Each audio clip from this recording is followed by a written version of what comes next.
किसी भी समस्या का समाधान हम तभी कर सकते हैं जब हमें उस समस्या की जड़ पता हो, यानी कि उस समस्या का मेन कारण क्या है ये हमें पता हो, खासकर अगर वो प्रॉब्लम या समस्या हमारी हेल्थ से जुड़ी हो। Hello viewers, welcome back to my channel Rachna's creation, करची से कलम तक। मैं हूं रचना और आज मैं आपको हेल्थ से जुड़ी अभी के सिचुएशन में सबसे बड़ी समस्या ऑक्सीजन की कमी क्यों हो जाती है अचानक से, इसका मेन रीज़न बताने वाली हूँ। शायद ही बहुत कम लोगों को ये रीज़न पता होगा और यही कारण है कि लोगों के शरीर में अचानक से ऑक्सीजन लेवल 95 से नीचे चला जा रहा है। तो क्या है इसका मेन कारण, चलिए मैं आपको बताती हूँ। और अगर आपको ये इन्फॉर्मेशन अच्छी लगेगी तो अगर आप लाइक करना भूल भी जाएं कोई बात नहीं, लेकिन इसे मैक्सिमम लोगों से शेयर करना मत भूलिएगा ताकि ये इन्फॉर्मेशन और लोगों तक पहुँच करके हम उनकी मदद कर सकें। तो सबसे पहले ऑक्सीजन की कमी का जो मेन कारण होता है वो आपके शरीर के अंदर ही है। कैसे? जैसे कि बहुत सारे लोगों को कफ बनता है, बहुत सारे लोगों को ये पता चल जाता है कि उनके शरीर में कफ बन रहा है, खांसी के थ्रू उनको कफ मुंह में आने लगता है, लेकिन लोग उसे थूकते नहीं हैं बाहर की तरफ।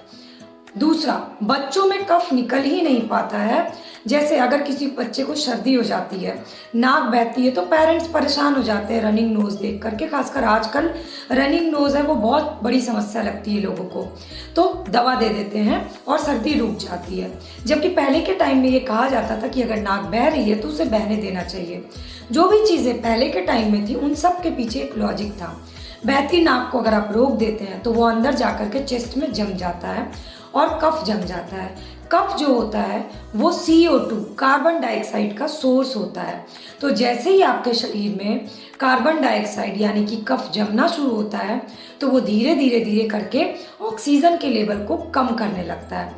यानी आपके शरीर में अगर अचानक से ऑक्सीजन का लेवल कम हो जाए तो आपके इसके पीछे का जो मेन जड़ है वो एक लंबे समय तक चला आ रहा है, शरीर में कफ आपके जम रहा है। और जब भी आपको सर्दी हुई होगी, खांसी हुई होगी, आपने कफ सिरप लिया होगा जो कि आपकी खांसी को कम कर दिया होगा, आपकी सर्दी को जिसने रोक दिया होगा, और आप बहुत खुश हुए होंगे कि वाह मेरी तो सर्दी खांसी बहुत जल्दी ठीक हो गई। लेकिन बेसिकली वो आने वाली बीमारी का संकेत है, क्योंकि अगर आपकी नाक बह रही है, आपको खांसी आ रही है, आपके शरीर से कफ निकल रहा है तो ये बहुत अच्छी बात है। ये कोई बड़ी बीमारी नहीं है, बल्कि ये एक बड़ी बीमारी को होने से आपको बचा रहा है। तो प्लीज़ सर्दी और खांसी जब भी हो तो उसको दबाने के लिए कोई दवा ना ले, बल्कि उसको ख़त्म करने के लिए, जड़ से ख़त्म करने के लिए, कफ को निकालने के लिए कोशिश करें नेचुरल रेमेडीज़। मैंने अपनी कई वीडियोस के थ्रू आप लोग को बताया कि शरीर से कफ को कैसे निकालना है। मैंने अपनी इस वीडियोस के थ्रू होम रेमेडीज़ बताई है जो बहुत तेज़ी से काम करता है, जिसकी लिंक मैंने नीचे डिस्क्रिप्शन बॉक्स में दी हुई है। लेकिन तब भी मैं आपको एक शॉर्ट फॉर्म में बता देती हूँ कि अगर आपके घर में किसी को भी सर्दी हो रही है, खांसी हो रही है, तो सबसे पहली कोशिश करिए कि उसके शरीर से कफ निकालिए, वरना वो कफ जो है वो धीरे धीरे करके ऑक्सीजन के लेवल को कम कर देगा और शरीर में कार्बन डाइऑक्साइड की मात्रा बढ़ जाएगी और ऑक्सीजन की कमी होने लगेगी। और अगर 95 से नीचे ऑक्सीजन हो रहा है, 90s तक भी हो रहा है, अगर उससे कम होता है तो तुरंत डॉक्टर से आपको कंसल्ट करना चाहिए। मैं अगली वीडियो के थ्रू आपको बताऊंगी कि किस तरह से आप ऑक्सीजन लेवल कम होना है उसको कैसे आप नाप सकते हैं, ऑक्सीमीटर के थ्रू और बिना ऑक्सीमीटर के। अगर आपको ये जानकारी चाहिए होगी तो कमेंट करके मुझे ज़रूर बताइएगा। और आज ही आप 2 होम रेमेडीज शुरू कर दीजिए ताकि आपको सर्दी खांसी हो चाहे ना हो, आपके शरीर में कफ जमा ना हो। पहला तो आप अजवाइन खा करके पानी पीना शुरू करिए।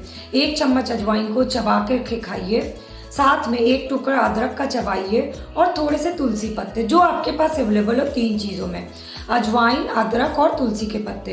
अगर तीनों अवेलेबल है तो तीनों को मिला करके चबा के खा के गर्म पानी पीजिए। इससे क्या होता है, चेस्ट में जो जमे हुए कफ होते हैं, पुराने कफ भी, वो धीरे धीरे कट के निकल जाते हैं और बच्चों में नाक के थ्रू बह करके वो कफ निकल जाता है। तो बच्चों को भी आप ये दवा की तरह दे सकते हैं। दूसरा, अजवाइन का भाप लीजिए और उसको नाक से इनहेल करके मुंह से छोड़िए। नाक से खींचना है, मुंह से छोड़ना है। ये सारी चीज़ें मैंने अपनी पिछली वीडियोस में बता दिया है। और हल्दी को पानी में उबाल करके पीजिए, जो लोग दूध नहीं पीते, और जो लोग दूध पीते हैं वो लोग हल्दी को दूध में उबाल करके इतना सा घी डाल करके पिए तो पुराना जमा हुआ जितना भी कफ है ना वो निकल जाएगा। जो लोग पान खाते हैं उन लोग के लिए बहुत अच्छी बात है, क्योंकि पान जो होता है ना वो कफ को जमने नहीं देता है। तो अगर पान आपको अवेलेबल हो तो आप पान के पत्ते को भी खाइए, पान के पत्ते का रस चबा करके उसको लीजिए। ये छोटी छोटी चीज़ें लगती होंगी, लेकिन ये बहुत जल्दी कफ को काट देता है, शरीर में कार्बन डाइऑक्साइड नहीं जमने देता और ऑक्सीजन के लेवल को बढ़ाता है, क्योंकि हल्दी जो होता है ना वो एंटीऑक्सीडेंट होता है, शरीर के ऑक्सीजन को बढ़ाता है। साथ ही अदरक भी वो एंटीऑक्सीडेंट होता है। तो जो भी नेचुरल रेमेडीज़ मैं आपको बताती हूँ उनमें जो इंग्रेडिएंट्स होते हैं वो आपके शरीर को किस तरह से फ़ायदा करता है ये मैं अपने हर वीडियोज़ में आपको बताती हूँ। तो अगर आप नेचुरल रेमेडीज़ में बिलीव करते हैं तो प्लीज़ मेरी नेचुरल रेमेडीज़, होम रेमेडीज़ की प्लेलिस्ट को ज़रूर विजिट करिए, जो कि नीचे डिस्क्रिप्शन बॉक्स में दिया हुआ है। और इनके कोई साइड इफ़ेक्ट नहीं है आपको, आपके परिवार को, किसी भी एज ग्रुप को इसके कोई साइड इफ़ेक्ट नहीं होते हैं। तो प्लीज़ इन चीज़ों को अप्लाई करिए, शरीर में कफ जमने से बचाइए ताकि ऑक्सीजन का लेवल डाउन ना हो। स्वस्थ रहिए, हेल्दी रहिए, घर पे रहिए और सुरक्षित रहिए। ये वीडियो अच्छी लगी होगी, जानकारी अच्छी लगी होगी तो प्लीज़ शेयर करना मत भूलिएगा, क्योंकि अभी यही एक तरीका है जिससे हम घर बैठे लोगों की हेल्प कर सकते हैं।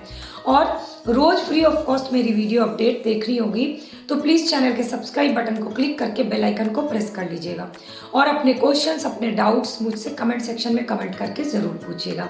Thanks for watching my channel and thanks for watching this video.